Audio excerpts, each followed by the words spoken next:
Bonjour, je m'appelle Lucie. Ma vie a été divisée entre deux maisons, mais je n'aurais jamais pensé devenir une employée dans l'une d'elles. Et cet état de fait provoque chez moi un sentiment d'épuisement constant. Mes parents sont divorcés depuis longtemps. Ma sœur aînée et moi sommes restés avec ma mère à cause de la décision du tribunal. Mais mon père avait aussi le droit de passer beaucoup de temps avec nous deux. C'est pour ça qu'on passait la moitié de nos week-ends et vacances chez mon père. J'aime mes deux parents de la même façon. Mais honnêtement, le caractère de mon père est plutôt terrible. Parfois, nous passions des journées où il criait et nous punissait, ma sœur et moi, chaque fois que nous faisions la moindre bêtise. Je me souviens d'un exemple concret. Un jour, on était chez mon père pour Halloween. Nous avions passé une journée entière à faire nos costumes et nous avions vraiment faim. Il n'y avait presque rien dans le réfrigérateur. Alors ma sœur Annie a décidé qu'elle voulait commander une pizza. Elle a demandé à papa si c'était d'accord, mais il a répondu non, sans explication. Il a suggéré que nous cuisinions quelque chose nous-mêmes, mais nous n'en avions pas du tout envie. Et nous étions vraiment d'humeur à manger une pizza, surtout que c'était un jour férié. Papa est devenu fou. Il nous a crié dessus et nous a enfermés dans notre chambre sans dîner et bien sûr, sans bonbons d'Halloween. Nous sommes donc restés affamés et totalement bouleversés jusqu'au lendemain. Depuis ce jour, ni Annie ni moi ne sommes fans d'Halloween. Tu vois, papa n'a pas toujours été aussi désagréable, mais comme Annie a 5 ans de plus que moi, elle s'est toujours fait punir plus souvent. Alors à un moment donné, quand elle est devenue assez grande, elle a dit qu'elle voulait vivre avec ma mère de façon permanente et ne plus rendre visite à notre père. Moi, je ne pouvais pas faire la même chose, et d'ailleurs, je pense que je ne le voulais probablement pas. Les journées chez papa ont commencé à être encore moins amusantes sans Annie. Je veux dire, j'avais des amis dans les maisons voisines, mais je n'étais pas censée jouer avec eux toute la journée, car papa disait qu'il voulait passer du temps avec moi. Mais passer du temps avec moi, c'était regarder le sport à la télé pendant qu'il essayait de m'apprendre à reconnaître les différentes équipes, les entraîneurs, les joueurs et tout le reste. Je ne peux pas dire que j'étais totalement malheureuse, parce que j'avais toujours mon père à mes côtés dans ma vie. Mais bon, et puis mon père a épousé Julia. Elle était pas mal en fait. Mais je ne la connaissais que très peu parce qu'elle était toujours très occupée avec tous ses allers et retours chez le coiffeur, à ses cours de yoga ou sa danse Zumba. Quelques mois plus tard, mon père m'a fait venir dans la chambre et m'a dit que ma belle-mère était enceinte et que j'allais avoir un petit frère ou une petite sœur. C'était une excellente nouvelle pour moi, car j'ai toujours voulu avoir un frère ou une sœur plus jeune. J'étais très excitée et j'ai même promis que je prendrais soin du bébé à sa naissance. Franchement, qu'est-ce qui m'a poussée à dire ça? Je n'en ai toujours aucune idée. Désormais, avec une nouvelle femme et un bébé en route, papa travaillait toute la journée, même pendant que je venais lui rendre visite. Alors c'est Julia qui a commencé à me surveiller pendant qu'il était au boulot. Être enceinte l'avait rendue très grosse, alors j'ai dû l'aider à cuisiner, laver la vaisselle, faire le ménage et d'autres choses.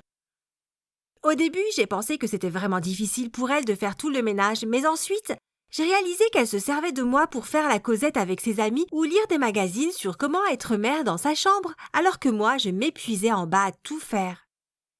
J'ai essayé de me plaindre à mon père de la situation, mais il était totalement du côté de Julia. Il m'enlevait même mon téléphone pour que rien ne m'empêche d'être sa parfaite assistante. Les choses n'ont pas beaucoup changé quand mon petit frère est né. Sauf qu'en plus de cuisiner, de faire le ménage, de faire les courses et de porter des provisions dans les escaliers pour ma belle-mère, j'avais aussi à garder mon petit frère pendant qu'elle se reposait. Je me sentais littéralement démunie et je ne me suis pas du tout amusée cet été-là. La goutte d'eau qui a fait déborder le vase, c'est le jour où mon père m'a invité à sortir manger avec lui et m'a proposé de venir vivre avec lui et Julia de façon permanente. Tu sais, je ne peux pas dire que j'ai été surprise parce qu'à plusieurs reprises, j'avais entendu Julia lui dire qu'elle ne pouvait plus vivre sans mon aide quand je rentrais chez moi. Alors, si je vivais avec eux, papa n'aurait pas à payer de pension alimentaire à ma mère et il aurait de la main-d'œuvre gratuite. J'étais confuse, mais j'ai promis de réfléchir à sa suggestion. Je ne pouvais pas lui refuser en face parce qu'il se fâcherait probablement contre moi et que je ne voulais pas l'énerver.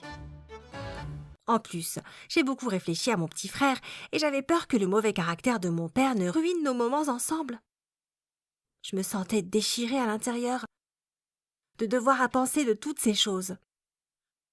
Quand je suis retournée rendre visite à mon père et à sa famille, ils attendaient avec impatience ma réponse. Il m'a fallu tout le courage du monde pour dire que j'allais rester avec ma mère et que je savais que mon père serait contrarié.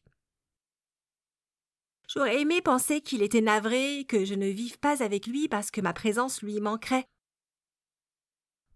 Mais je ne pouvais pas faire abstraction du fait qu'il pensait sûrement à cette occasion manquée d'avoir de la main-d'œuvre gratuite, et cela me faisait vraiment mal.